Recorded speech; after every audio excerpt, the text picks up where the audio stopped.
Hi, and welcome back to Focal Point for Talk. Listen to Sean McDonough say that President Obama wants to keep politics out of the Keystone Pipeline decision. It's all politics with him. It's all ideology. He is a committed environmentalist.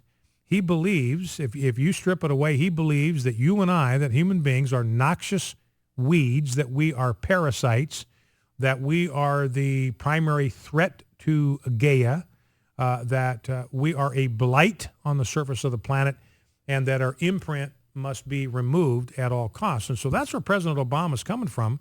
That's why he doesn't want this Keystone Pipeline to, it doesn't matter.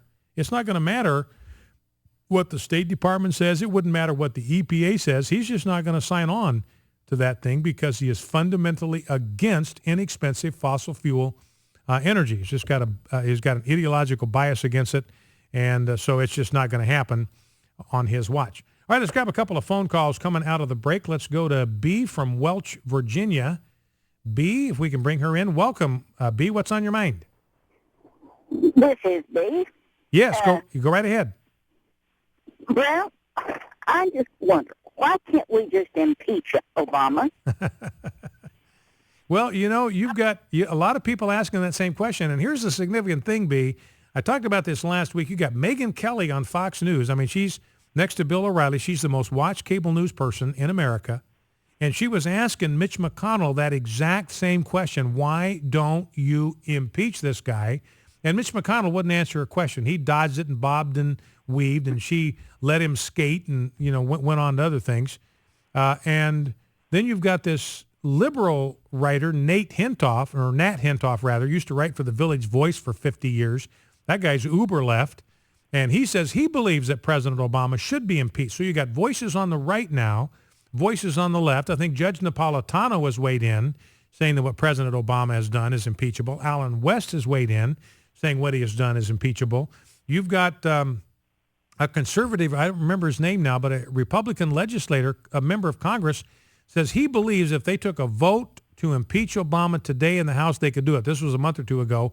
But he said the votes are there to file articles of impeachment against President Obama. So I don't know if they've got the courage, if they've got enough titanium in the spine to do it. But B, you're a long way from being alone in thinking that something like that ought to be done. It just, he's ruined our country. Well, and see, that's, and I appreciate the call, B. Thank you for that. And the reality is, we talked about this before, but impeachment is a remedy that the founders put in there. And they put that, and I'm going to write about this some other time. We've talked about it before, but the founders put that in there so that when a regime change needed to be made, when you had an executive officer, when you had a president of the United States that was violating his oath of office, was shredding the Constitution, was destroying the country, there was a remedy. There was a political remedy for that. You didn't have to resort to some kind of a coup. You didn't have to resort to the military. You didn't have to hire some kind of an assassin to take him out.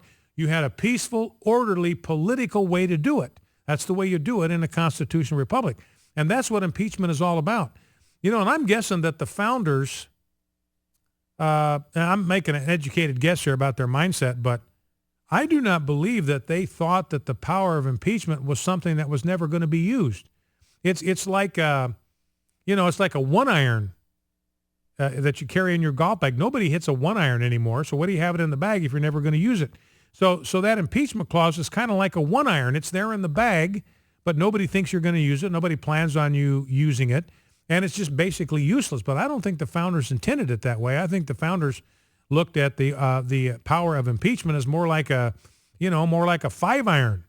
Maybe it's not something you're going to need every hole, but there are going to be places around a golf where you're going to need that 5-iron.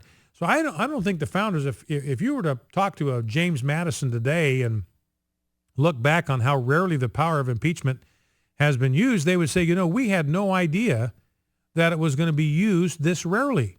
Because we know what people are like. We know that they will abuse power if they're given a chance. We know that judges will abuse their power if they're given a chance. We're surprised.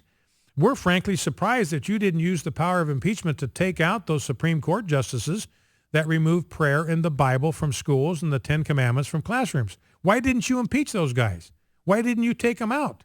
There's no way that's justified based on the Constitution that we gave you. And so I think they would be just frankly kind of alarmed that we'd allowed things to get to the place they've gotten to without using the power of impeachment, which was there to prevent the very abuses that we are suffering under right now. So I think the more we talk about this thing, the more we kind of desensitize people, because it's a very radical step for most people.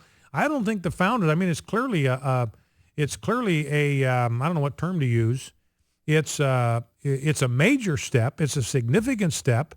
It's a step you don't want to take any more often than necessary, but the founders put it in there for a reason. Here's a club. It's in the bag. Here's a, you got about 170 yards on this par 5. You need a 5-iron right here. Pull it out of the bag and use it. That's what it's in there for. We put it in the bag for this second shot on this par 4. So I think they would have expected us to use it a lot more often. And I've said it before. I believe that the president, frankly, has violated the oath of office. He's done it repeatedly. He's done it blatantly. He's done it egregiously. He's made it clear. I mean, he's even telegraphed his intentions. I'll get done what I can through Congress. If they won't act, I'm going to do it on my own. That's unconstitutional. That right there is to act on that kind of mindset is a violation of his oath of office. So, I believe he's done impeachable things, and I think could properly be impeached. And, of course, the House files the articles of impeachment. The Senate has to conduct the trial. He's not removed from office unless the Senate convicts him. That requires a 2/3 majority, and I think that's right. It ought to be a very, very high bar. And it's not going to happen with the current makeup of the Senate, but that doesn't need to stop the Republicans in the House from doing the right thing and using that tool that the founders gave us. All right, let's go to Margaret in DeQueen, Arkansas. Margaret, welcome to Focal Point. What's on your mind? I just wanted to make a comment on, do you think that Obama should be impeached? Yes, ma'am. If he wants to get some jobs for the American people, if he will take these 11 million plus illegals and send them back where they belong. They broke the law. They're lawbreakers. They're criminals. They need to go back where they came from. Well, let me ask you this, Margaret. I agree with you completely. And if you grant amnesty, which is what the Republicans are planning on doing, if you grant them amnesty, you're rewarding people who break the law. I don't care what the law is. No. You should not reward people for breaking American law. That's the wrong signal. We're a nation of laws, not a nation of men. We're under the rule of laws, not the rule of men. And if you reward people for breaking our law, what kind of what are you doing? I mean, you're kind of undermining the whole concept of a stable, orderly society that's governed by the law, where there are penalties for infractions of the law. So let me ask this, Margaret. Why? I mean, I'm puzzled by this myself. Why do you think the Republicans are pushing for amnesty as hard as they are? You got Paul Ryan pushing for it, John Boehner pushing for it, Eric Cantor pushing. You have no idea. Well, no, they should not be pushing amnesty. They should send them back to their country, wherever they came from. They're lawbreakers. They came over here illegally. We do not need them in this country. Okay, all right. I appreciate that, Margaret. I think you got a lot of people that are going to agree with you out there. And, Rob, let's grab clip number 7. This is Donna Brazile. Donna Brazile is with the Democratic National Committee, so she's a party official. And, what's interesting to me is that Paul Ryan said, we're not talking about amnesty. We're talking about legal status. Ladies and gentlemen, legal status is amnesty. You're rewarding people who have broken our immigration laws. You're giving them a fantastic reward, legal status. They don't have to go home. They don't have to pay any sort of penalty for their flouting of our immigration law. And Eric Cantor was asked whether the GOP's immigration principles included amnesty 3 times on Face the Nation. It's like my conversation with Bobby. Major Garrett was asking Cantor 3 times about that. Does this legal status, does that mean amnesty? Cantor would not answer the question 3 times. He avoided answering the question. So that tells you the answer to that question is yes, that legal status is going to lead to amnesty. Paul Ryan was asked twice last week whether he was going to eventually allow, under his plan, allow illegals to get citizenship. He would not answer the question. So again, that means the answer is yes. Luis Gutierrez, he's a Democrat, says Ryan's my buddy, he's my ally. And he said that talking to the House GOP that their immigration principles do not rule out citizenship. And here's Donna Brazile, clip 7. Let's listen to what she had to say about where they're set. No, I don't think so. I don't think you can create two classes of citizens in this society, one with legal status and with the right to vote and the other without. I think the Democrats are going to have to look at this so-called piecemeal approach that the Republicans have outlined, the 5-step program, whatever they want to call it, in their recovery mode now to try to get the Latino vote back. But the Democrats are going to continue to say comprehensive reform is the way to go, and then look at some of these piecemeal approaches in the House to see if that's one way to move the ball. So Donna Brazile said, look, we're not going to settle for anything less than citizenship. We cannot have this two-tier, and trust me, once the GOP goes for this thing where we grant them legal status, trust me, I mean, it's going to be minutes before you're going to have Donna Brazile, Luis Gutierrez, and some Republicans running to the nearest microphone and saying, look, it's not fair. We cannot have an America with second-class citizens. These people are working hard. They're paying their taxes. They're contributing to the rich tapestry of the American culture. We have got to grant them citizenship. We've got to bring them out of the shadows. Trust me, that is how it's going to go down. And Donna Brazile making it very, very clear that no matter what the Republicans are going to do, Democrats aren't going to settle for anything less than full citizenship. And I'm looking at this story here. I might have even talked about this on Friday. I don't remember. But these are figures from 2013 about the removal of illegal aliens. So these are people that have been apprehended at the border. And we now know something about their criminal status.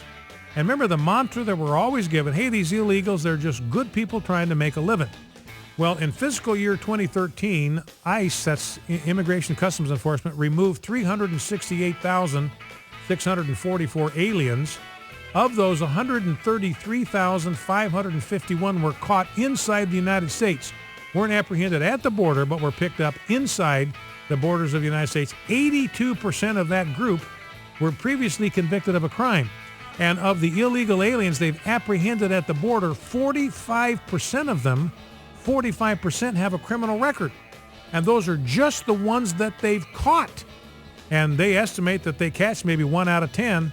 45% apprehended at the border have criminal records. Back in 2.